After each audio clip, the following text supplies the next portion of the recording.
There's two components to our development as traders. The first is expectations. Now, what is expectations? It's a mental image of how an outcome will appear or feel. The second component to that is interpretations. Now, what is interpretations? It's how we allow our experiences to mold our attitudes or our beliefs or our mindset. So those two together are going to determine our development as traders. Now, there's two paths you can take as you develop as a trader. The first is the path of more resistance. The better path is the path of less resistance. The path of more resistance, there's some things about it that really suck. First is it's going to take a lot longer. Secondly, you're going to be way less consistent. You're going to incur more psychological damage along the way. You're going to incur more financial damage along the way. You're going to experience high stress mostly the entire time you're doing it, which in itself makes learning much more difficult. You're going to experience a lot more confusion and uncertainty, and then you're going to end up having to unlearn bad habits. Now, the path of less resistance is quite a bit more pleasant. It's going to save you time. It's going to offer you more consistency. You're going to incur less psychological damage. You're going to incur less financial damage.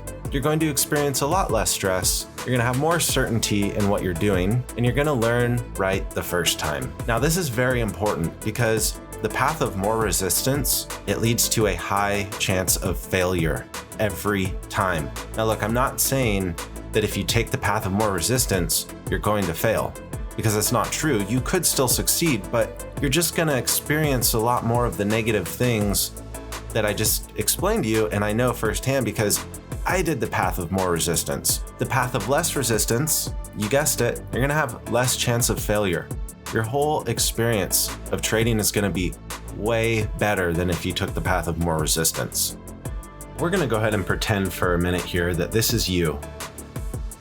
You absorb information, positive and negative, comes through your senses, your smell, your taste, your hearing, your vision. And your first filter is we get to choose what we absorb into our minds. Once we go through that filter, we then enter the interpretation process. In your mind and the interpretation process, you're going to have all kinds of things going on in your head.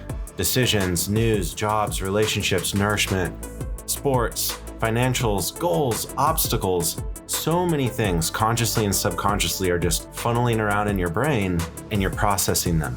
And they come out processed. And imagine you have this battery and it's got a capacity that it can hold. And first, your thoughts create your mood. If the mood stays the same long enough, it turns into an attitude. And if you keep that same attitude long enough, it eventually develops into a personality trait. And because you choose what you let into your mind and how you interpret things, good or bad, you get to choose the capacity of that battery if it's filled with good or bad energy. You want to fill your battery with all good energy. Positive energy, high vibrations will attract more positive energy and higher vibrations. Now, the same's true for negative energy. When you're fully negative all the time, life sucks. You attract negativity, you attract negative people. You take losing trades, believe it or not. It's actually proven that people with a winning mindset easily place more winning trades. It's your decision. It's your choice all the time, every moment of every day. You get to choose if you're going to interpret things as positive or as negative. You get to choose how your battery is filled. The choice is 100% yours. Take extreme ownership. Start standing up for the decisions and choices you make and accept the risk, and you're going to become a better trader, and you're also going to become a better person. Peace out.